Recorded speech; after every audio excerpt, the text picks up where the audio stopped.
All right. Today is the first of what I'm thinking will be many Penta parties. I'm here with my friend now. We've actually been jamming for at least an hour, and then we're like, oh, maybe we should just share some of our conversations because they're pretty cool. And I think today we're going to talk about why, at least I think they're cool. So, Biased. yeah. So, you've been on a podcast with me already before. But why don't you just take a second to introduce yourself? Because folks that will be following me and my conversations with Eleanor and others will probably be tired of hearing about me. Tell us about you. Well, my name is Now, and Sean and I connected earlier this year because um, I reached out about myself having the lower penta channels and him having the upper penta channels. So that's what started off this whole discussion about what is a penta, because in the official BG5, from the official transmission, let's call it, a penta is a transauric form, right? So can we be two people? What's the difference between a composite that has all of those channels versus a transauric form that has all of those channels? Mm-hmm. Well, by definition, yeah, it has all of those channels. So we definitely, like, there's a flow, like every time we talk, like I lose track of time, like Mm-hmm. completely. Like we can talk for like 4 hours and it feels like no time has passed at all. There's this kind of vortex. And that's what, in my understanding, that's what a penta is the vortex starts to turn when there are three people in aura, right? And that's Mm-hmm. another aspect of it. This is virtual. So how much of this applies when you're remote versus when you're in aura? Yeah. Well, and we've talked about this a lot. So, but I think maybe just for those that might be tuning in at some point, it's taken me a while to kind of understand what we're talking about. You, and by the way, you have way more depth on this, so I'm just going to really bring it down for those that are new to it. But effectively, and this is I borrowed this screenshot from I guess a Jovian or BG5 um, presentation they're doing. I just loved how it showed the throat, the G center, the um, sacral, and but how the energy flowed. And that was a visual that I hadn't seen before, and kind of talked about how this energy flowed. And then what you're also talking about, unless of course I don't have it open on my computer, I'm sure, but I will right now, is just when you say, or when we say I've got the top half and you've got the bottom half, we are talking about. So this is what we did. We just threw it together, and I didn't even have this ready. But here we go. I'm going to grab this here. I'm going to stop sharing that. I'm going to share this. I'm going to share that. I'm going to share that. So I showed the energy of it, but now I'm the dark green. So I've got the 31.7, the 8.1, the 33.13. You're in, I don't know what I'd call that color. Puce. It's not quite orange. It's sort of you get the puce color. Or The 15.5. kind of ginger. Yeah, ginger is nicer. Yeah. Puce sounds too close to puke. You're nothing like puke. You're more. So we got the 15.5, we got the 2.14. I actually bring the 46.29, and I actually think I have the 46 twice. Yeah. Which, but that energy you're talking about is this sort of like when we talk, things just flow. Like just it seems to be energy around the idea of a penta, and my understanding is the penta is kind of like it can be a business, it could be a product, it could be something that has a life force that needs direction and then needs to be manifested through action or communication, right? And from what I understand from talking to others is like all these other gates and channels fall away when the penta is there. It doesn't care about any other elements. And we've heard Ross say, penta is 3 to 5 people in aura. And the argument, or not even the argument, just what we play with all the time is who needs that third wheel? Like, if it's just these channels, it's just you and me, dude. Like, All the perks of the Penta, but the other yeah. channels don't fall away. Yeah, and some will say, well, Raw said it's the Penta, but I mean, I just got off another conversation with Eleanor where it's like, well, Raw said a lot of things, but it wasn't channeled. It was his interpretation, like what he took the information and wanted to do with it, And there's absolutely parts of it that seem to stand, but this is one I'm curious to challenge, and so I think that's what we're going to try to do Yeah. or when we meet is kind of come back to that theme as much as we can, and maybe even in the future bring in a third wheel. Bring in like someone and just be like, how does the energy shift? Does it change?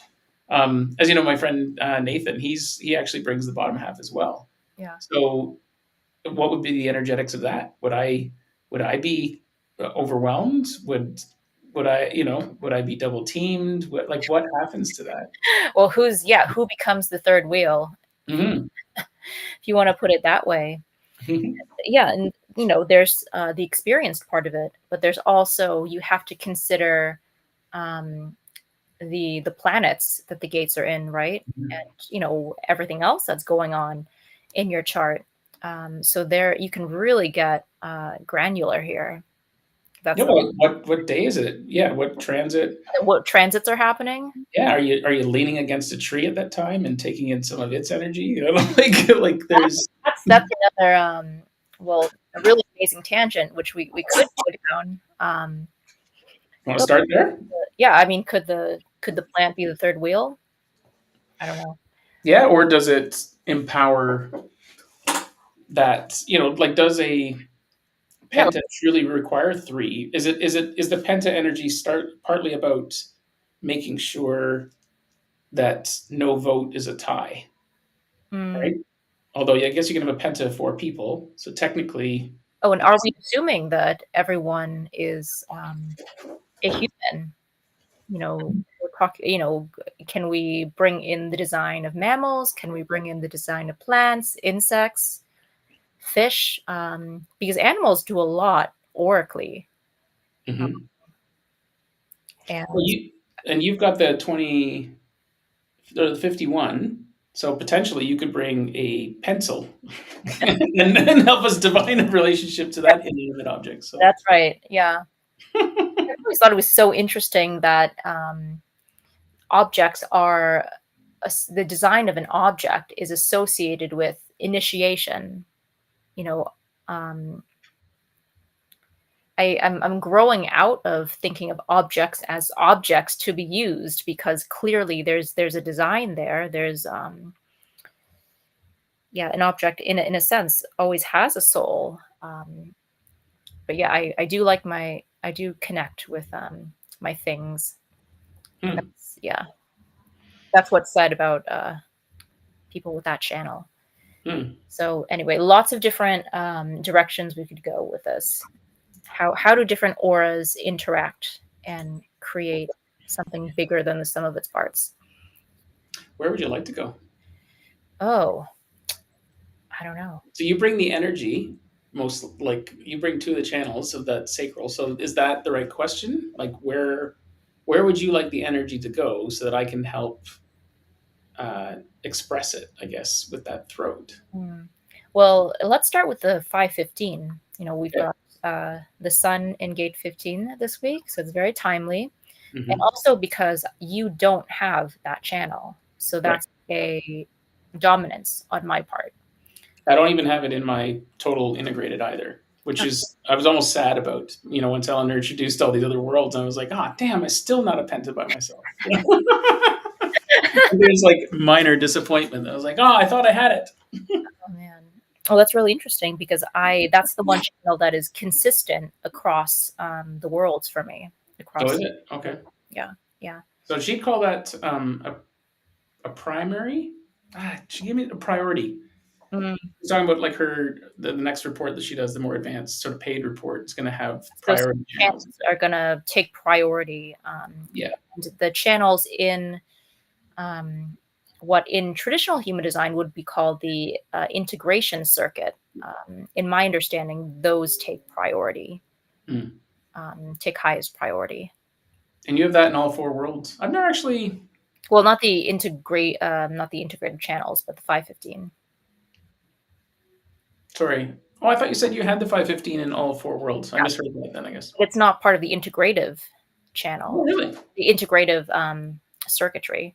We have to be, Okay. we have to be Sorry. full of the, yeah, the I'm confusing with the because she calls it the total integrated vehicle when the yeah, four of you come together, but you're talking about the integration channel yeah, circuitry. the integration circuitry. Yeah. Got it. Okay. No, my bad. I'm screwing that up. Um, All right. hmm. Yeah. Well. And it's a rhythm channel. You might have a few things to say about that because you're a drummer, right? Mhm. Do you feel that you amplify the rhythm of everyone else around you? Is that part of your how do you put it? Your Hmm. your your musicianship?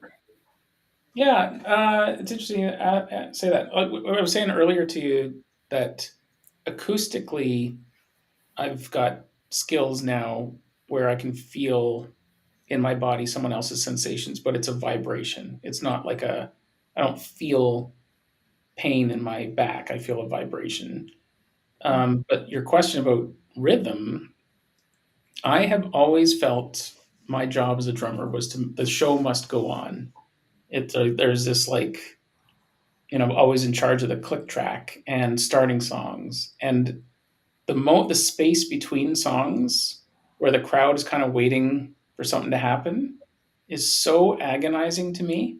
Like if the guitar player reaches for his guitar and he's got to tune it, I'm like, oh my god, dead air. It's gonna be 12 seconds of dead air. What do I do?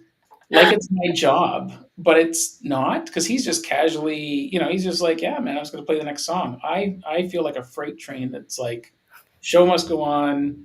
There's a cadence, there's a rhythm, and I actually got a lot of compliments around that when I was 19. I traveled for a year with a group called Up with People. And so in 1991, 92, it was very modern to have a click track and sequencers and stuff. These days, backing tracks is everywhere. But, we had a 10-piece band that sounded like a 100-piece orchestra at times. So we were using, they had, these devices had floppy disks. So it was that long ago. But I, that show, if it had a pause, it was because I was dead. You know what I mean? Like literally, I was just. It was like on a schedule. There was a rhythm to it. Okay. Like it was. I'd call it more flow, but within Well, intention of making sure maximum entertainment, no dead air, and okay. it's so ingrained in me. But I don't. Now that you ask about like, do I amplify it because I'm open there? Is that just me compensating for that, like right, like it's not my job, it's not Now in my design to you be. took on or you take on the responsibility of pulling everyone into a cohesive whole, Hmm. and you're describing it as taking out the dead air, making sure the show goes on. And that's really interesting for me to hear because as someone who has that channel, um, I definitely march to the beat of my own drummer, no pun intended. Um, but I definitely have my own rhythm, and it's difficult for me to adapt to other people's rhythms. Like sometimes it's downright painful. Hmm. So it's the other side of that, right? Where there's this push pull between the 515 and someone who might be amplifying it, where I'm like trying my best to like I'm just in my own rhythm. I can't do anything but be in my own rhythm, and you are, or whoever else is amplifying it is getting pulled into that rhythm, but also kind of trying to I don't want to say manipulate it, but you do want the show to go on. It's you can't let the single 515 run the entire thing on their own time. Hmm. So it's the other side of the coin. But it's in it's in service of this greater rhythm and greater flow.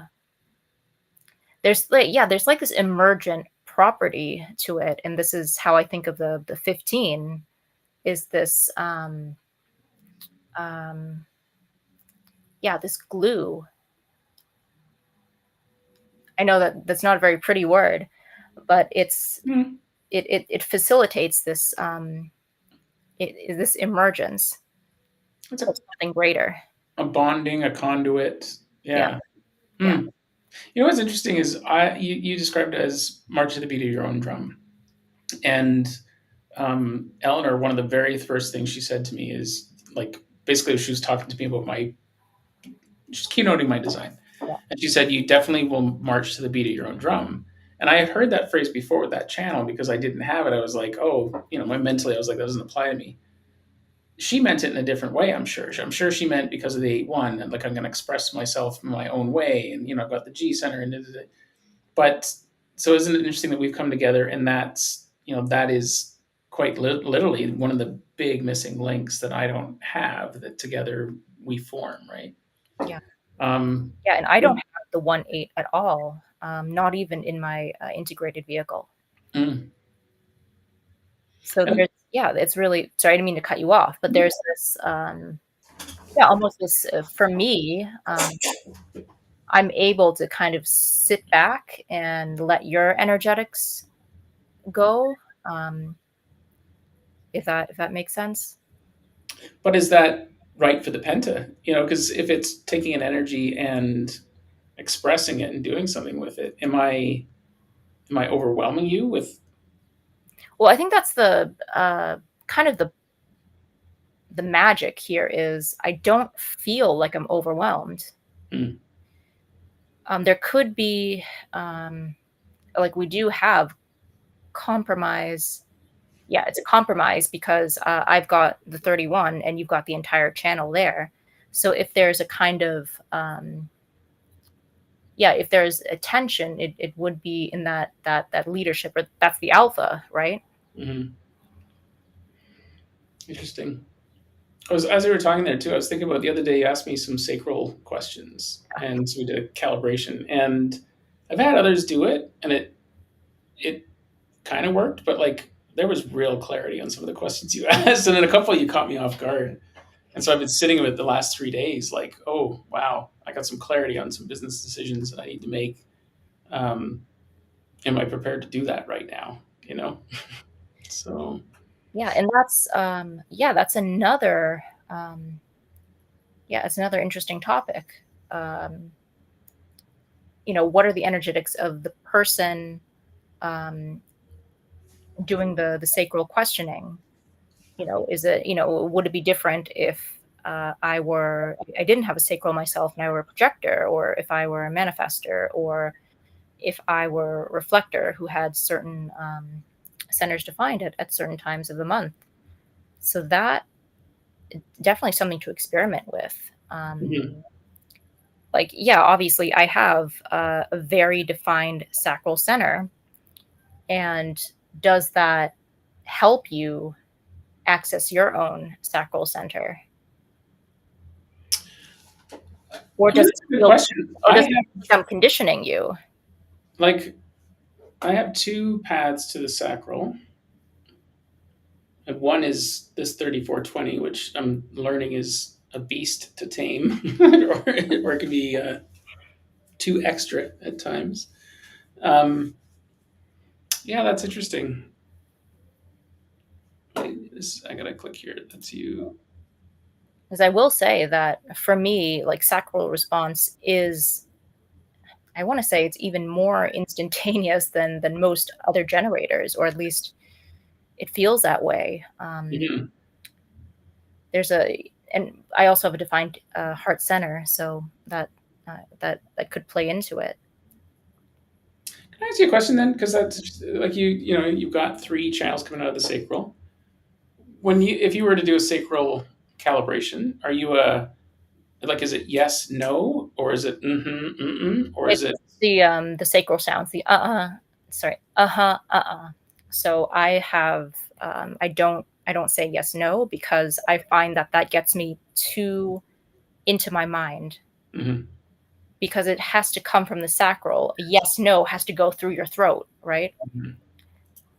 Well, and I asked that because I had a reading with Richard Beaumont, and he had talked about like he had his own issues with just people even talking about and and he kept describing like a and I think he has the 34, maybe even the 3420, Yeah. and I kind of hearken it to being that because I've got that splenic thing going on, it's I have to really pay attention because it can be a whisper almost like it's a right, and it's like ooh what's that, and so I've been really trying to calibrate, like get Yeah. there, right? I don't really have that You very often. The sacral doesn't drown out Hmm. the voice of the splenic for you. Hmm. And I have that 3457 in Yeah. design, and so and I've only really recently picked up on that. I don't know why, and so I've been paying extra attention to that. There's clearly something there that's I'd call that a priority channel, even if Eleanor doesn't. Something that stands out for me lately. So, Yeah. hmm, fascinating. So many ways we can go here. I guess while we're just talking about like, is there more to say about the 515 or it's the 14? I know I almost feel like I appreciate that even more in our conversations. There's a flow of energy. There's a flow of getting things done that I Yeah. can't seem to do on my own. And It's yeah, not just the power skills, you have to have the direction, right? mhm, Although once you get that electromagnetic, yeah, you've got the 1/8 going straight up the body graph. mhm, So it's quite a simple electromagnetic for you. mhm. And it's funny to hear it as like it doesn't seem simple to me to get the energy, Mechanically speaking, yeah, you just need one no, person. no, but I appreciate that because lately I think the more I've spent time thinking about this, I can overthink it, and I do get hung up on. I think there's even a point where I was like, oh, I don't have it. Where's the energy? It's not there. I'll just wait for it. I'll be inspired, and then it never comes. So it's like a speed bump that's more noticeable now. Uh, Well, I also have the 2551, and that's when it's invited, I can initiate people into new ways of thinking or doing, and I have done that quite a lot in my past. Sometimes it's not invited, and now I know better. But I wonder if it's that heart energy coming in as well. And that actually, I would like to hear more about that from you because we've talked about that heart center before, how you didn't um, you didn't notice it in our interactions, or I'm mhm. curious to hear what your general experiences of the heart center have been. Yeah, well, it's more noticeable recently, previous weeks, and I think I said that earlier this week when we were talking. Some folks I can feel their will, like they know their worth. They don't mind taking a whole bunch of my energy, but as soon as it's time for the other half of said energetic arrangement, they've got a different view of what their time is worth. And with that big old open heart, I won't call it ego, um, but it's that worthiness. Like I would always historically other people's worth came ahead of mine for some reason. Mhm. It just happened, and that's been a big change. I'm sure I said to you because I know I said this a few times recently. Like I think I was on cruise control for 50 years with a 30% worthiness. It was like, well, I'm not going to be too edgy by being 30% worthy. I'll just slip under the radar. So now that I know my worth or can feel it and have put in the time and energy and trauma and all of it, um, it's quite different now. But it's confusing because it's now my worthiness can be 95%, or it can drop to zero. So I've lost that hum of vanilla, The or drop is that much, the magnitude. mhm. It's just that's what you're feeling now. the drop. Things And aren't beige anymore.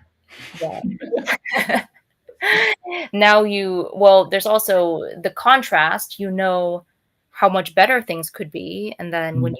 you drop, you still remember how much better things could be, and you can fall. I'm not talking about you specifically, but there's that possibility of, oh my God, like I have to live up to this potential now. And you don't want to dig yourself into that hole. You really don't. But that's the growing pains.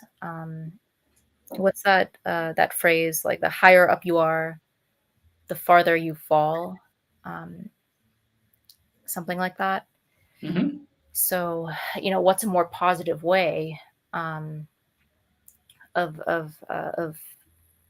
thinking of that growth is okay. You know that you're capable of this much now, and that's what you have to focus on, not on how far you can drop. Mhm. Mhm. Well, and early in the week, it was a compliment I was paying you. Like, you don't there's no arrogance with you. There's no, you're not coming across as having to try to prove yourself. So I don't know if I'm experiencing that uniquely because we vibe in the Penta channels, or if that's just what you're like with everybody. Because I don't really know you outside of, but So what's been your experience from other people? What have you know, and or have you learned, because you're about 3.5 years into your experiment as well? yeah, So have you changed? You become socially, like I know I've become more socially. I was always pretty good at reading the room. Now I'm really good at reading the room. yeah, yeah, And I think that's social intelligence. And I think a lot of folks in this space are ignoring social intelligence and just being like, my type is blah, or just blame this gate, huh? That's why I'm behaving like an asshole. Like, or my profile's a one. Like, I had one guy, sort of crystal meth Santa Claus on Facebook, that like I shared something and he just said, I don't care what you think, I'm a 1.5, everything you say is dumb or something. It was like, and I was like, oh, okay, whoever you are, weirdo. Like, you didn't have to even comment. It's so interesting to hear someone just be like, yeah. really don't care what anyone think. Hyping themselves up, psyching themselves out about this like one aspect of the body graph taken out of context, Mm-hmm. basically, right? Um, is it design, or are you just a dick? I mean, excuse my French. Mm-hmm. There's, it's a no, design doesn't override social intelligence or your sense of ethics. These are the mechanics. It can explain why someone acts the way they act, but design is not, um, it's not a stick to beat someone with. It's not supposed to justify just objectively bad behavior. Mm-hmm. There's Yeah. mechanics here. But to answer your question, yeah, I think what design has done for me just in aura is um, help me not take things so personally. Um, you know, Mechanics are mechanics, and most of the time they're unconscious.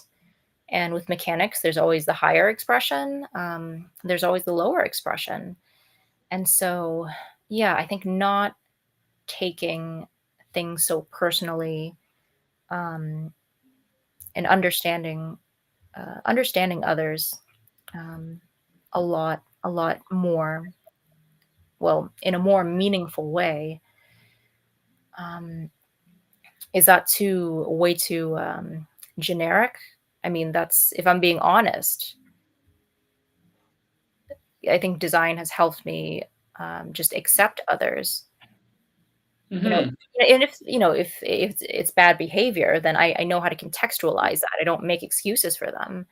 Um, but it's not, I don't get stuck in this idea of, oh, this person, like they should be more this way or they need to do it this way, because there is that conditioning aspect, right? Um, and if we want to go back to my defined heart center, I can be. pushy when I want to, and you could call it positive conditioning that I usually don't push my way on other people. It's I use it to motivate myself Mm. nowadays. Um, That would be healthy use of the heart then, right? yeah, It's I am behavior, not you should be behavior. yeah, exactly. I am, I have, Yeah. will. It's about you. You It's know, your definition, right? You're defined with a defined will center. yeah, So, yeah. yeah. Hmm. So I think that, to answer your question, it's directed towards myself, and what I can do for others. Not, I'm pushing others into pushing and pulling them into doing things for me. Do you feel like you have the capacity though? Like, or do you think in the past you did push? It kind of sounded like you were alluding to like some awareness, some change in your behavior or your. Yeah, definitely. In the past, yeah, it's and Tony Robbins gets flack for like you can do it. Like his events are all about pushing people, and you got to get in the state, and we need to support each other. Like that kind of, yeah, push yourself, do it. And I wonder if I have his design. I've got a whole bunch of celebrity charts. I know he's an emotional manifesting generator. Oh, Tony Blair. No. Sorry. Bringing him up as an example of the way that I would have pushed people in the past. That kind of like, you need to do this. And um, I don't think I was, I'm being honest here, I'm not trying to CYA, but I don't think I was as pushy as I could have been just because of other conditioning that I Mhm. had. Yeah. Because I'm very undefined elsewhere in my chart. So if I were emotional, or if I had a defined root, or if I had a defined spleen, or defined anything else, my life could have played out much more differently Mhm. in terms of um, that. And I've been told that I'm intimidating. Uh, Really? that's not something that I ever saw coming. And it's that taking your own definition for granted. Okay, of a naturally pushy energy, even if I'm not directly pushing on someone. So yeah, now I can see how energetically that comes off as intimidating, or as like I'm expecting you to do something a certain way. So yeah, I was before human design. Yeah, I think I was getting that kind of feedback, and it confused me because I didn't ever think that. I Interesting. would, I wouldn't have used the word intimidating. When I first met you, I thought you were serious, like very serious. And the more I've gotten to know you, there is a guarded carefulness to what you say, but behind it all, you're just a groovy person that's fun. So you know what I mean. But it takes a bit to get it out of you. yeah, So I appreciate, and that's true. Yeah, I would say, yeah, that's true. Guardedness. Um, yeah, not giving away too much of my energy. And again, like I understand that to be part of that that tantric arrangement, right? The tantric channels is just, I'm here to do things that I love. And if I so much veer as to something that is kind of lukewarm for me, it's unbearable. Not, hmm. that sounds like an exaggeration, but it really is uncomfortable for me to to do anything less than what I really really respond to. You've mentioned tantric channels before. I don't know what they are. I'm assuming it's the bottom half of the penta and maybe some others. Is there others or? No, so it's those three channels from the sacral center to the G center. and tantric in the sense of like work in direction. Like the energy to keep going, basically, or Yeah, the fuel to keep going. yeah, yeah. That's interesting because I mean the only reason I know of tantric is tantric sex, and I just remember Sting saying he could go for 12 hours. So it's kind of is that yes, it's the same way, but how does it apply in these different channels, right? Raw was a shocker, so I'm sure he was aware of the implications of that word. It was a marketing thing, but Yeah, it's nice. the life force. Yeah, it is sexual energy. It is reproduction, but it's also yeah, it's work. How do you build the material plane? Everything that's physical. That's and it has to it needs a direction, needs to manifest through the throat, needs to go upward. So yeah, I appreciate why they're called the tantric channels. I mean, you could ask why the format channels are called the format channels. Like those are the channels between the root and the sacral, and those, as I understand, have a very yeah, they really do color the rest of your chart when you have them defined. Hmm. Yeah, I've heard the term format channels, but if asked, I wouldn't have known where they were. So that's the three from the root to the sacral. Yeah, yeah, Hmm. yeah.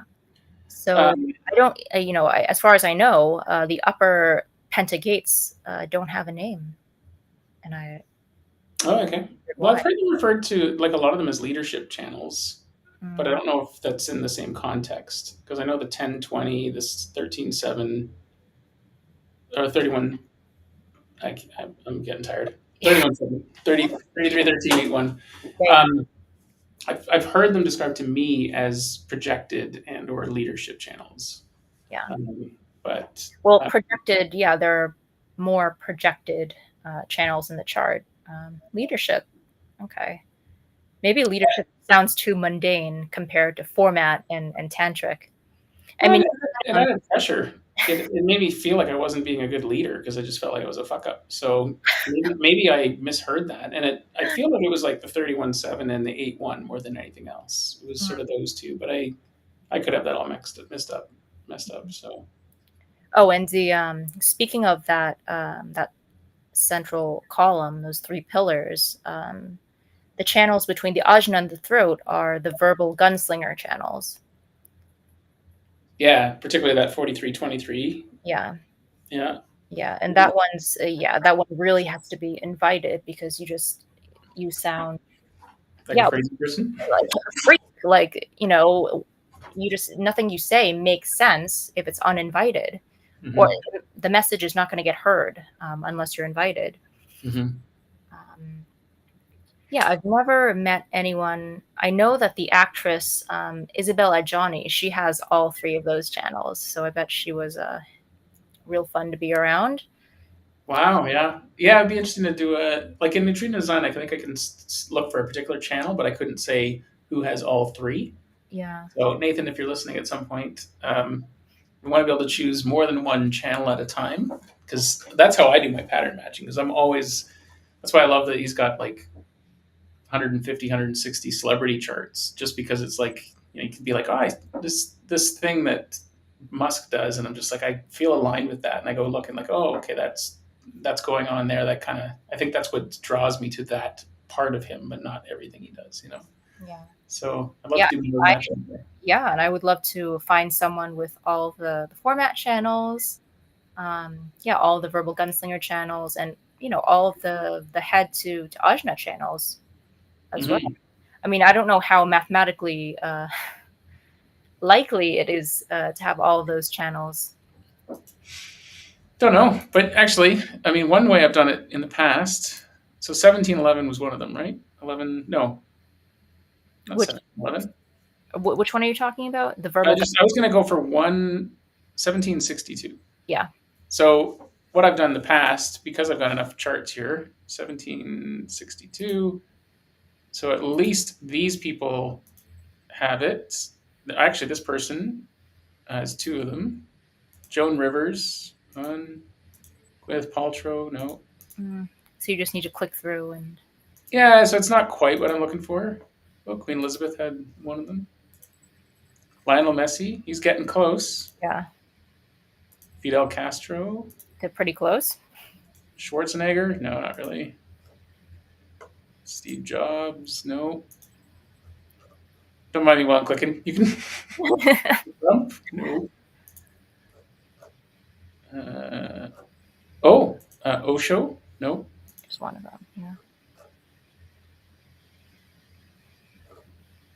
I'll just leave some people I actually know out of here, just so they're not. Well, yeah. Is I know that Isabella Johnny, she has all the channels. Let's see what else she has. Is she in there? I don't think so. Yeah. It's, no, No, she's not in there. no. But anyway, Yeah, that's our request, right, for neutrino design. yeah. Nathan, if you're listening, I'll be playing pickleball with him on Sunday. I'll try to ask for that. Yeah. Gotta be doable. Gotta be doable. Yeah, and I have been thinking about how those channels just up and down the body graph correlate to the pillars or the in uh, different traditions. There's this idea of the central pillar that runs up and down your body. Mm-hmm. So Are you talking about like the Kundalini, like the full route to crown, or? well, Kundalini energy is a serpentine. It's a curving energy, right? I'm Mhm. talking about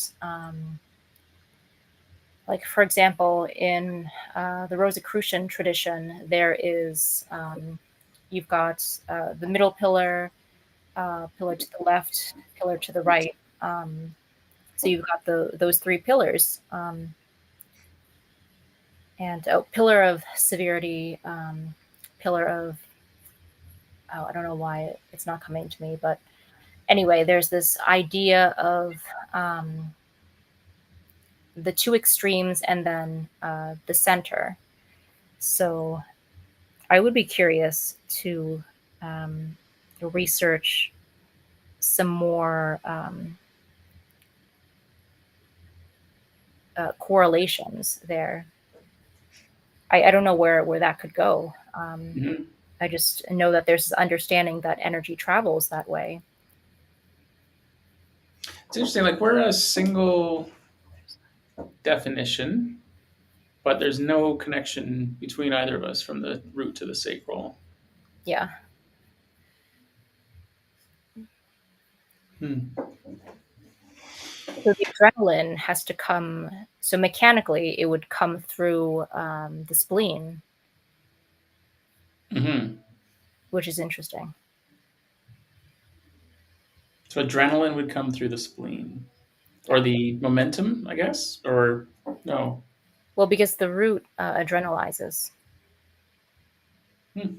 What about the transit right now? Actually, are we getting any of 42, 60, or 52? So, oh yeah, yeah, we're getting the 60 and the 52 actually right now. Yeah.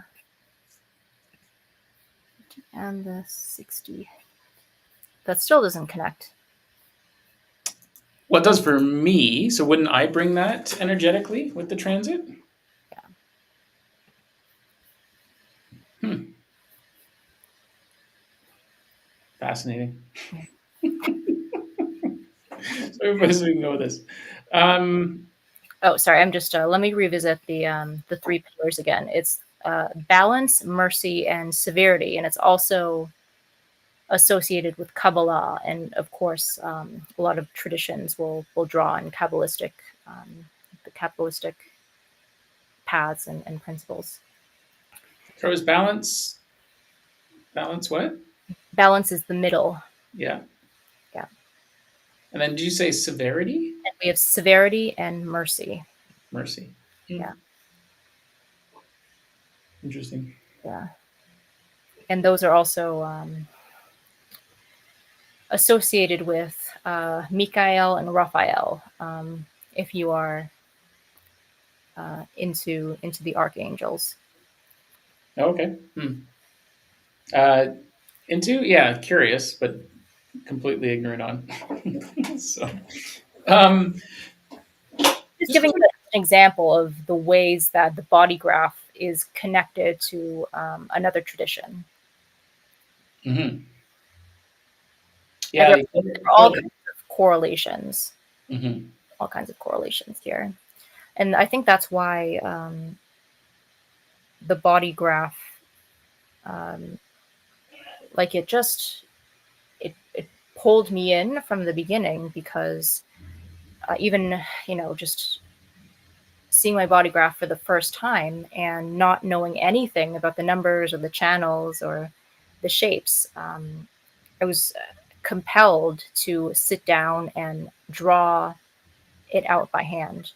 Hmm. So what I did was painstakingly try and figure out how to align the the different centers, fitting in like all the numbers and like having to double check because I didn't know, the numbers are not in any apparent order if you're new to this.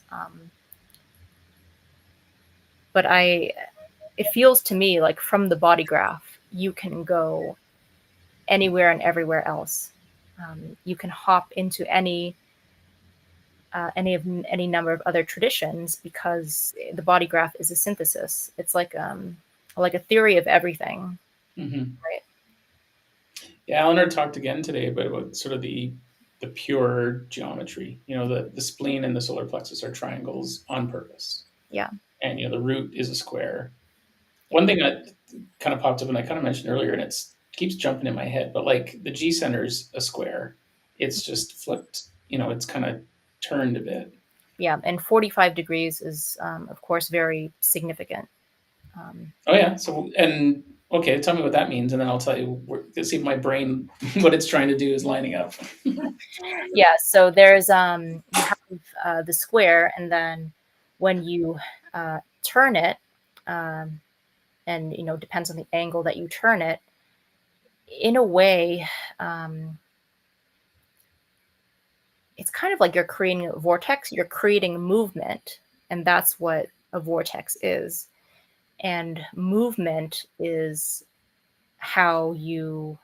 This is going to sound so obvious, but that's how you go from the 0 point to one dimension, two dimensions, three-dimensional space, and beyond. So, with respect to sacred geometry, um, there is, without saying too much, there is a significance when you rotate shapes. Yeah. There is a way, the way I was taught. Uh, there's a sacred energy that, um,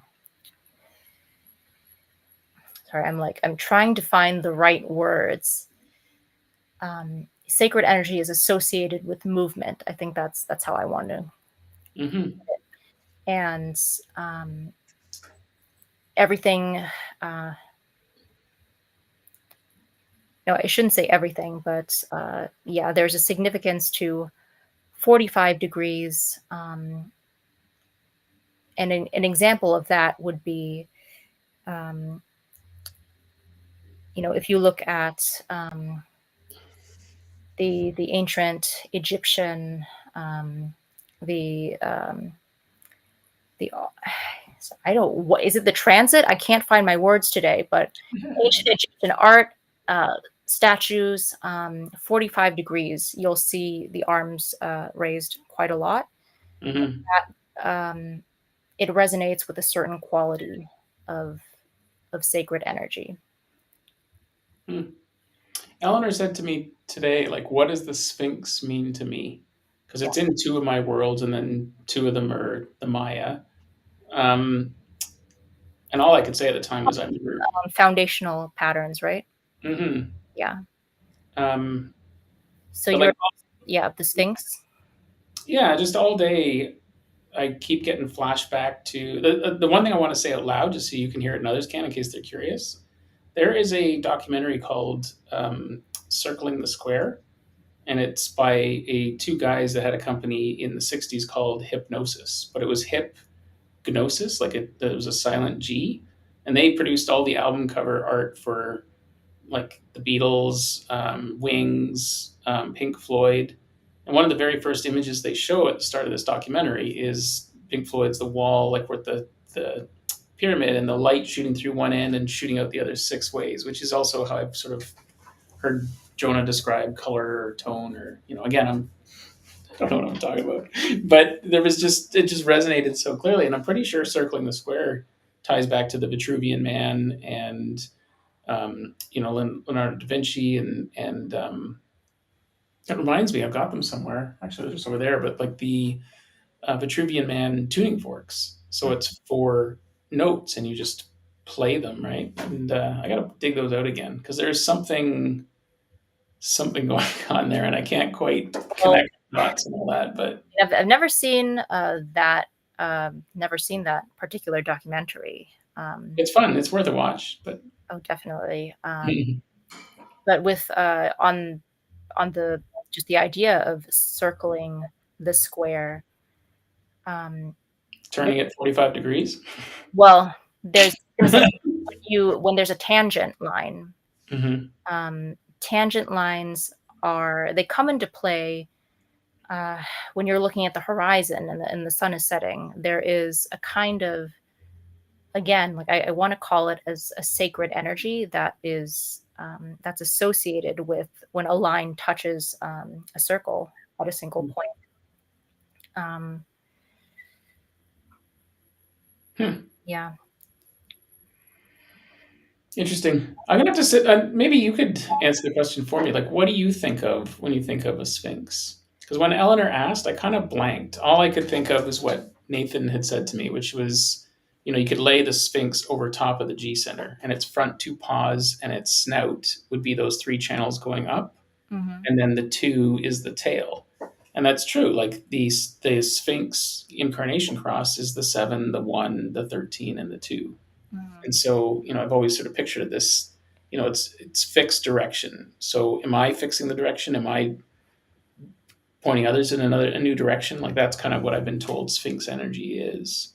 Yeah. So do I have the power to twist twist that circle that square? I've heard that particular arrangement called a trident. I think it was Ra that called it a trident. Um, Definitely looks like a trident as well. Yeah. yeah. So there's that rulership energy to it. Well, rulership aspect, and I suppose also an energy. A sphinx, to me, um, this is just my personal association. It's um, it's almost like a riddle because there's the lion, there's the man, right? There's this You kind of, mean the man? well, a sphinx is you're talking about like the sphinx. Let me just pull up a, It's funny. I don't think of a man. I think of the Sphinx in front of the pyramids. yeah, That's where that energy always goes for me. yeah. That's what I'm But is that? Oh, okay. Because that was a tomb, wasn't it? That was meant to be a tomb for. the Great Sphinx of Giza, Mm, the limestone statue of a reclining sphinx, a creature with the head of a human and the body of a lion. okay. Yeah. Sculpture. Well, it's called a sculpture, but I'm sure it had other uses um, as well. But it's, yeah, to me, yeah. Why is it body of a lion apparently and head of a pharaoh? Like, to me, I always think, what is the symbolism there? I don't want to take us too far off track, but that's kind of, the Sphinx is just a mystery for me. Well, and we were talking about Chiron and stuff earlier too. That's half horse, half man on the top too, right? Like there's all these, you know, we were talking about aliens earlier, extraterrestrials, like all this stuff. So there's a lot of stuff going on. Yeah, yeah. So if we look at it as a trident, And we started talking about the 515, but you also helped me with that 14, right? So like again, when I think about this, what to me looks like sheer horsepower. In fact, I a couple of times I've looked at my defined centers. So I'm always defined in the throat, the G center, the sacral, and the spleen. And one thing I've noticed before, and I think I've mentioned this to you, and I haven't seen this in basically any other designs, but if you look at my design and you only look at personality, I still have the four defined Yeah. centers. Yeah.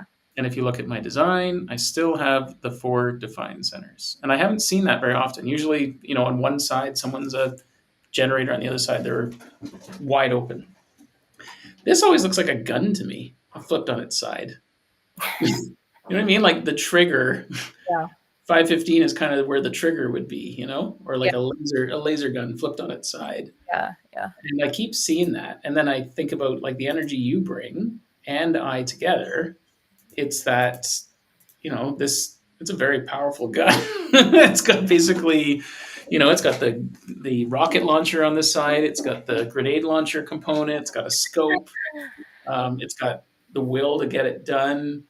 It's got a connection to inanimate objects. Like it's a powerful, powerful, and this is not even including the other channels and gates that we'd bring if we brought our two integrated vehicles together, right?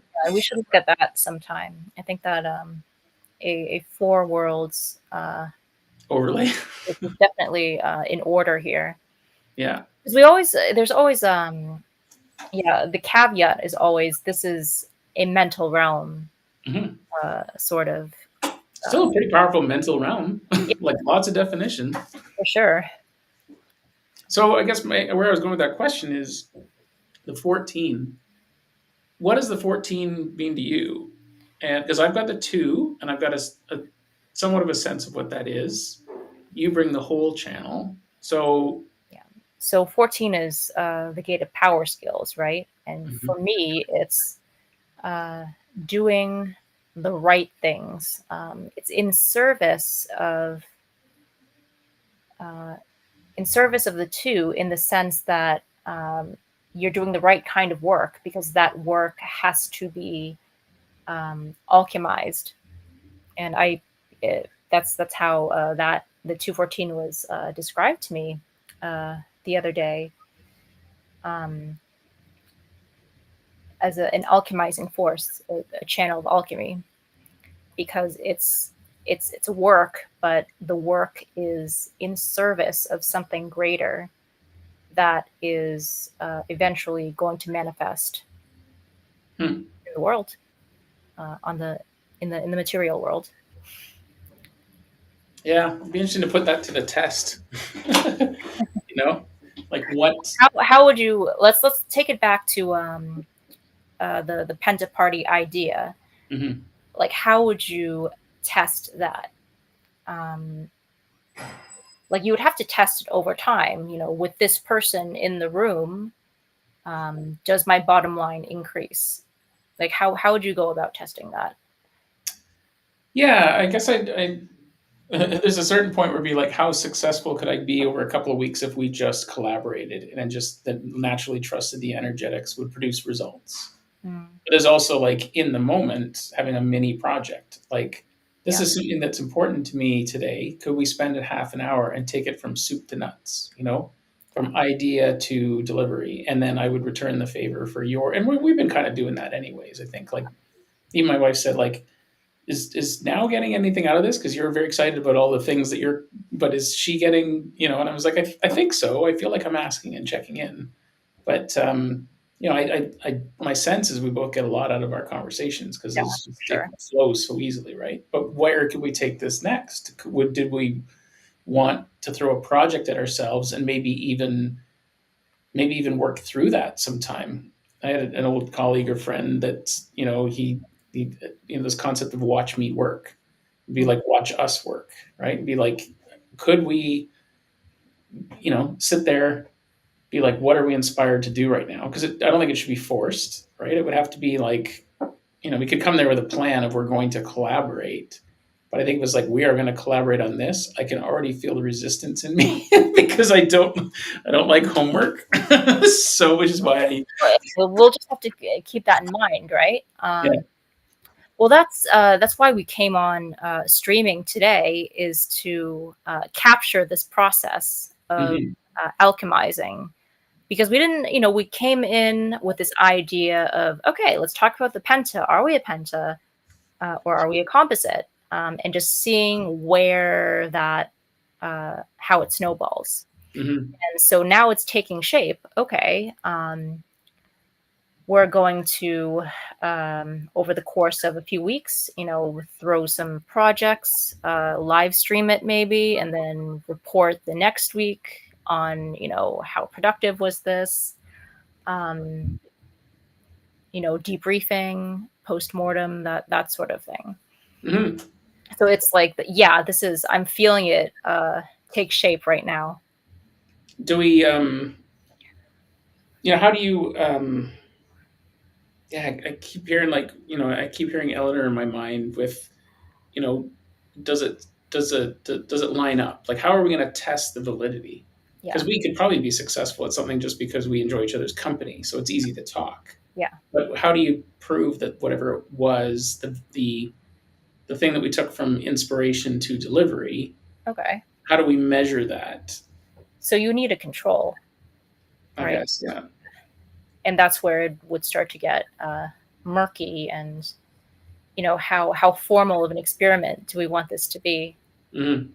Could this just be kind of a fun thing we do? Because we're not, this is not, we're not doing with this with the intention of, um, like, saying to other people, oh, if you do what we did, like, you'll, you know win at everything you do in life from now on. Yeah, yeah, That's a that's an experiment for sure. experiment, like, yeah, an informal experiment. But that is a good point. Like, how do what are your controls? What exactly are you measuring? Um, is there this placebo effect? Because, like you said, like, we do enjoy doing this anyway. Like, we have fun doing it anyway. Like, is it Hmm. really the body graph? Is it really our energetics, Hmm. or what we're pointing out in our charts? And or do we? I think that this, we're talking about playing, so that's fun. Like, that's, we Yeah, can experiment. But I think it would be good to get someone in at some point yeah, that is kind of peripheral, kind of that third wheel. But maybe the first one should be someone that knows a lot about composites and penta, so they're as an observer, but they can ask questions. Because yeah. otherwise, we're asking each other questions, which is proving to be fruitful. But I mean, it's fun for us, but it's not. It doesn't, for a good experiment, make necessarily. yeah. And it's also what, because we're taking this penta terminology, but we don't want to be just appropriating it, right? In the sense, oh, we're just pulling this and interpreting it the way we want to interpret it. There is a body of work that we're testing this against, right? And we want someone to, I guess, be the arbiter of that. Um, Hmm. yeah, I think it's going to be a very interesting year because everyone's doing experiments, everyone's documenting on YouTube. You know, yesterday I shared an email. I'm trying to think of who. I can't think of his name all of a sudden. Beard. I mean, it was on his list. And he was talking about auras and, reminding me of the fact that, like, if you were in an apartment building and your neighbor's bedroom was back to back to yours, you're effectively in their aura all night. yeah, Um, and it's just so interesting. And I was sharing that with Wendy, and she's on board with the human design thing, but not she's just not in as deep as I am, as far as, like, interest in, like, that cellular, like, there's something to this, right? yeah, So she was saying, like, how do you see that aura? And I'm thinking, like, it's only a matter of time before we somehow find a way to see the aura. Like, some people probably say they can see it, maybe. Is there going to be an aura spray where you just spritz the room with, like, a Windex bottle and you'd be like, oh, there's the aura, and that's where they're, like, the Right. way things are going, who says that's not going to be plausible, right? Or will a Zoom call pick it up? There's like, I've definitely on occasion said like I thought it'd be really useful if on the Zoom call, each person's design was in the system and like a heads up display. It'd be like, you're talking about this. This is going to irk now because of gate whatever, and you could actually see like a warning pulse. Like the screen starts turning red because it's like this is gonna there's a compromise here or something. I can't help but think that in time, if we're able to leverage this And like, knowledge. you don't want to hype, you know, you don't want to psych people out about, um, oh, well, this channel is going to be an issue. Mhm. You can't make assumptions about someone's conditioning. No, but if you've got that information, you could certainly, It start to correlate it in some way. yeah, Yeah. yeah. I mean, where will our Zoom calls be in 3 years? Well, We'll be speaking wearing Oculus of headsets. You'll just be like, seeing auras, you know, there's going to be a point where uh, the average person is developed enough. Their intuitive faculties are going to be developed enough that they can see these things. mhm. So it's not necessarily technology has to catch up. It could be that um, we ourselves have to become developed enough to tap into those faculties. And And I think that's coming. yeah, Right? it's getting easier. Like people are talking about it. So it might, I have a new friend, and she was talking about her grandson, Yeah, and he's autistic, and he could see auras and was yeah, describing it at age 3, right? yeah, But now he's I guess heavily autistic and not communicating, and but she knows what she remembers she talked to him about. So yeah, there's people that can, and kind of that whole 4-minute mile thing which we talked about, like once people knew that your heart didn't explode running mile in under 4 minutes, within months everybody else was doing it. So we just need someone to show us how to see the aura. yeah, And then because we're all the body graph, so like if someone can see an aura, I want to look at their chart. I want to know what's going on in their chart. And then I'd be like, okay, get them near me or a transit. That'd be my experiment is, oh, you can see auras? Cool. How's your design different? What's your experience? What do you do differently? And now how can I emulate it? And therefore, ding, chuck one off the list. I can see auras now. yeah. I mean, I may be oversimplifying, but Well, yeah, just working out correlations between someone's body graph, their ability to see auras, or their intuitive faculties. Um, yeah, it's really interesting idea. Well, I was just going to say that children are, at least in the past, they've been conditioned out of their intuition, right? So my mhm. suspicion is that children, they're quite, more of them are capable of seeing these things than we might think. It's just, we get told that things are in our imagination, or that these things are evil or bad, or we're making things up, or we're lying, and so you shut that faculty off. Mhm. That's the story I keep hearing from folks that have been spiritual for a long time, Yeah, is that someone or something told them to stop, and they bought into stopping, and it was so early on, then they forgot how to retrieve that ability, you yeah, know. yeah, And the more I dig, the more I experiment, the more my light body is getting cleaned out, the more intuitive, I get. My right ear in that 57 is such a superpower now. I yeah, can hear inflection in someone's voice, and I'll ask the question, your voice warbled when you said blah. And often it's followed by tears because they thought, unconsciously they wanted to say it, but assumed no one would pick up on it. So it was almost like they have this light voice of wanting to share some trauma, but they do it in such a light way that it always slips under the radar, which makes them feel not noticed. But I'll notice. My right ear will pick it up, and something inside me says, ask about this. And I do. And then inevitably, it's like, how did you pick up on that? And it's like my right ear, because I put time into Yeah. recognizing, I had to tune it. I had to do the work and figure out how to do it. And I did it with my metaphysical book and mushrooms and, the whole thing. But like my right ear is so acutely intuitive now that I don't take phone calls like this. Mhm. And I always did. It was my non dominant hand. Well, I can think back to times where I bet I would have sensed danger in that business call if I heard it from the right ear. So now I take phone calls on speakerphone, or I throw in, AirPods or whatever, so I can hear both. Yeah.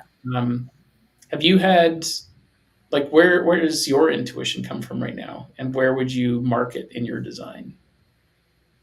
I've really been leaning into um, the smell faculty, Hmm. and we've talked about that. Is that your cognition too? My cognition. Smell? Yeah, yeah, Yeah. And so many things about that, right? And I don't want to speak for you, but like I think we've talked about this a bit in talking to Leanne Wolf at one point. She suggested with taste, taste people's words. yeah. So are they what they're saying sounds salty or sweet or sour? And for you, how does the word smell, right, or the analog of that? Like this Yeah. doesn't smell right, Yeah, it's once I started leaning into that, I began it really does feel like that's my intuition, because even if there's no physical smell, it still activates a very deep awareness in me, if that makes sense. Mhm. It's like, taste, you don't there's not necessarily a physical salty taste, but you can still you almost start salivating. Like, is that true? Like, you get the sensation of it. I was going to say I had to look up the 5 taste types because umami is one of the 5, and I didn't know what the hell a umami was, right? So, but I heard it described as like beefy, so it's not salty, The savory, yeah. savory, right? And that's Yeah, kind of in yeah, my mind, it's similar to salty, but yeah. It's a depth. Um, it's kind of like anchovies. They're not just salty, but there's a depth, like a hmm, yeah, something. Mushrooms would have that depth to them.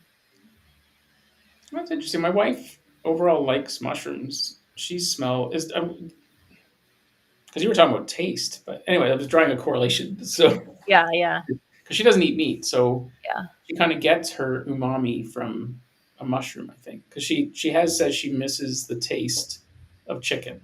She never liked the texture of it or of any meat, but mushrooms she misses the taste and the smell of it. She misses. So yeah, as soon as they 3D print chicken, I think she'll be on board. So yeah. But yeah, to answer your question about intuition, that's been my form of it. Um, Mhm. really, really, really helpful for me to lean into that. Are you Um, leaning into other areas? Because I'd say the same thing. Like I've been leaning into that taste thing, but yeah, also the right ear, and so I'm like getting hyper attuned to different. I'm kind of trying to do it all at once, of course, but that open solar plexus, like the emotions of someone else nearby, I've somehow cleaned house, and I can feel like I'm like, what the hell is going on in my body? Like it's just a rattled cage, and then I move 16 feet away from someone, and it's gone. And I'm like, okay, that is powerful. I'm feeling their stuff. yeah, yeah. The undefined solar plexus. That is, yeah, kind of intuition that I'm appreciating a lot more recently. Hmm. Yeah, and in my total integrated vehicle, I don't have a defined solar plexus. It's not there. Well, it's not that it's not there, but it's always undefined, and Hmm. so that's always I'm always going to be extra susceptible to it. It doesn't have to be a negative thing. It's just an awareness I'm developing, Hmm. and importantly. to not feel bad or guilty when I choose to let go of an emotion that I've picked up from someone else.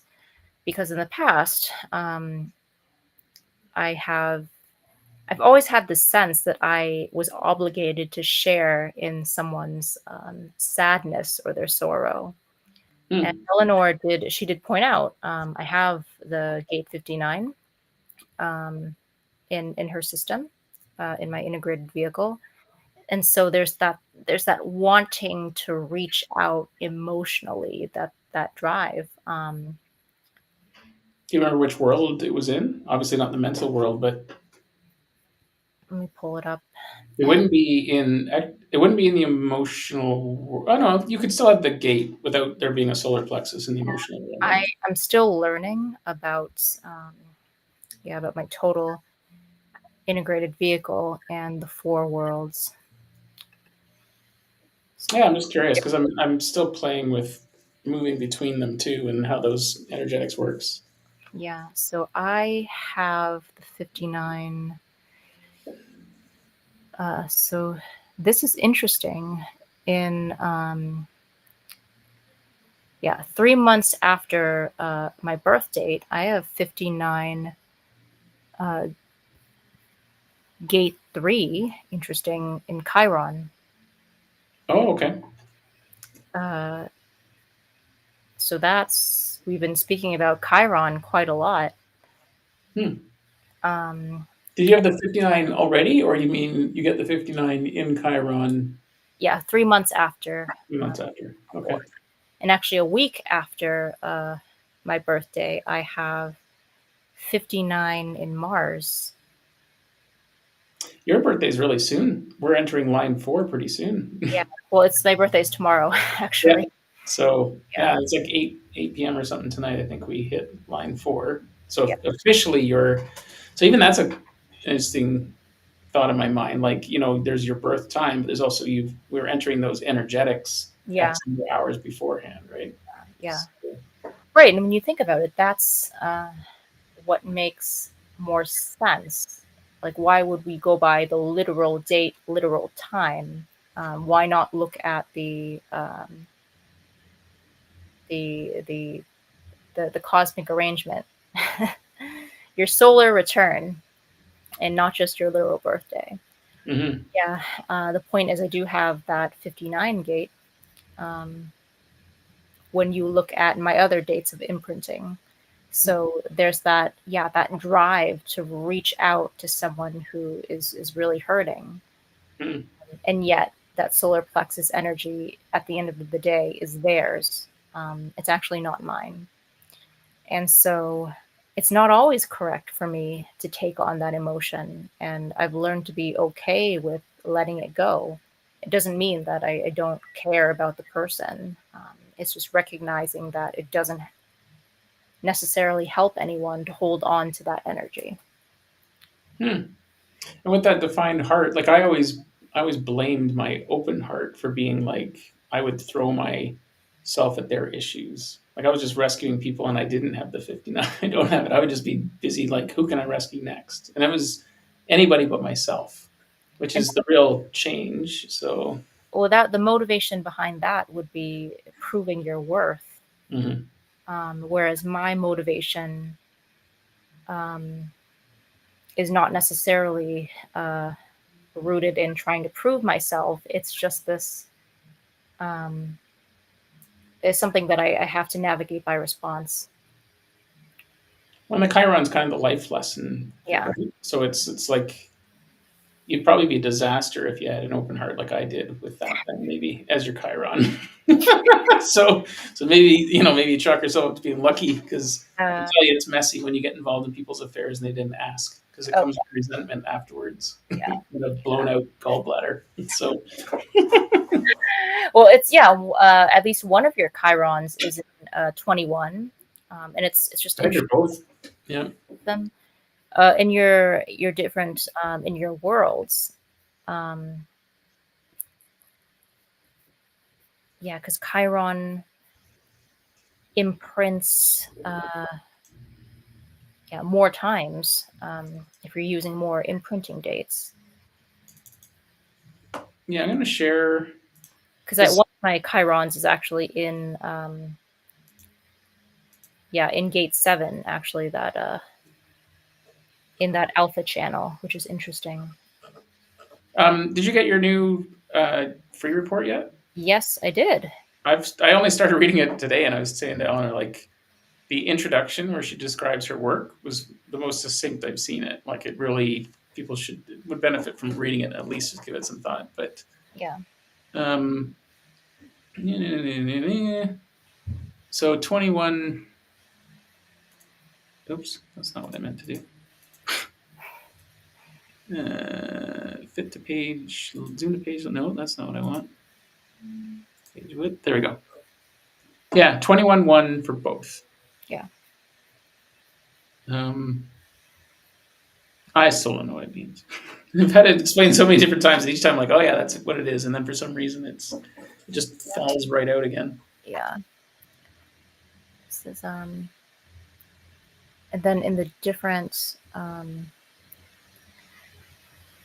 I really want to, I don't want to be butchering the 4 worlds here. So this is the 3-month prenatal solar period.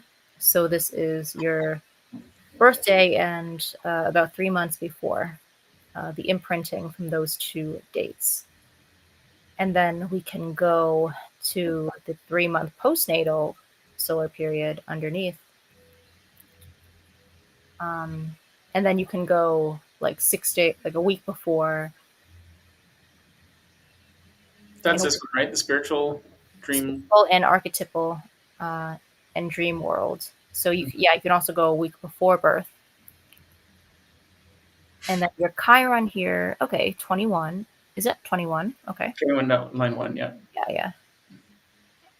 And then what about your other charts? So here's the emotional. Okay. Also 21. Yeah, it's interesting. Like in this chart, she says there is no solar plexus, Yeah. but then there's gates. So I don't quite fully understand what's going on there, but I don't know enough to Yeah. say one way or the other. Yeah.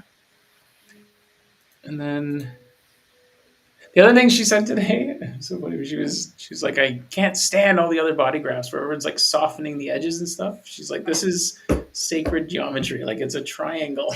These The dimensions matter, right? the angles have to be in a particular. Yeah. So I think that was making her a little bit. She was getting her dusty. It was good. Yeah. There's the total integrated. Yeah, and yeah, the triangle around the entire body graph as well. Oh, I didn't realize that was actually that. Maybe that makes sense for sure. Um, yeah, fascinating. I feel like there may be a connection between. I don't mean to harp on the 45-degree angle thing, but I think there is a reason why the G center is a rotated square. Yeah, totally. I mean, that's what I mean. That's where my mind wants to do something with this information and doesn't know what to do with it. But I can. It's kind of like I'll just probably wake up with it at some point. That what it means for me, anyways. Yeah. Well, I'll probably have a technical answer for you in the next few days. Okay, perfect. But our viewers will have to wait for that. Yeah, because the G center is associated with directions. We've got the locks and the keys, global cycles as well. If you wanna go there, there is there's going to be sacred energy coming out of that center. Mm-hmm. Some kind of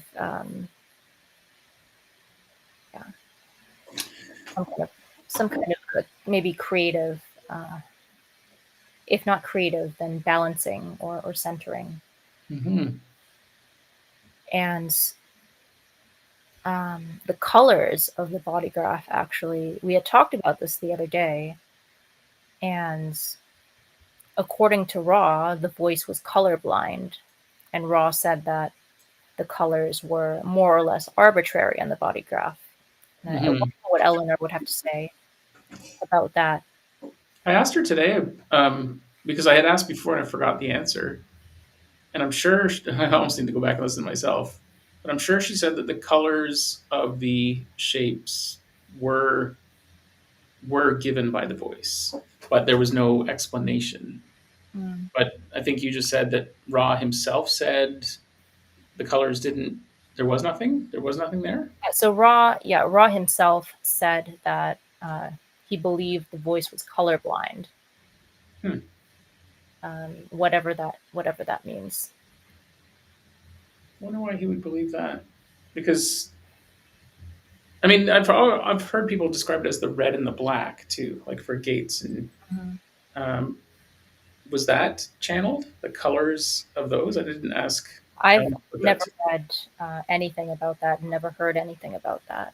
Mm, So it's just, I mean, yeah, the point is there's a lot that we take for granted in the body graph. hmm Um, because it's not just about what the gates and the channels mean, it's the form, it's the image itself, um, which I really think is the next step up to understanding what this actually means. hmm Um, Well, what why this, don't we? I've got to go here in a couple of minutes. Why don't we wrap up there with that homework? I know my brain's going to be because it's yeah, churning on that this the homework last from couple of days. ourselves. Yeah. So let's try to meet again and do this next week or something. Yeah. Um, oh man, what do I want to say about that? No, it's gone. Well, we were talking about the experiment, the Penta experiment, and what form that would take. Hmm. Maybe that is a longer term um, unfolding. Well, part of it could be exploring this, circling the square of the G center. Like, what can we glean between now and them, and then discuss it. But then, yeah, maybe a little project. Like, what is something we want to make or create, even if it's just invent a product. Put the energy behind it, and then just discard it. Just put it Yeah. out there. Be like, this is what you need to do. This is what you need to get. This is where you do it. This is Oh, like one of those like mock startup competitions that yeah. college do.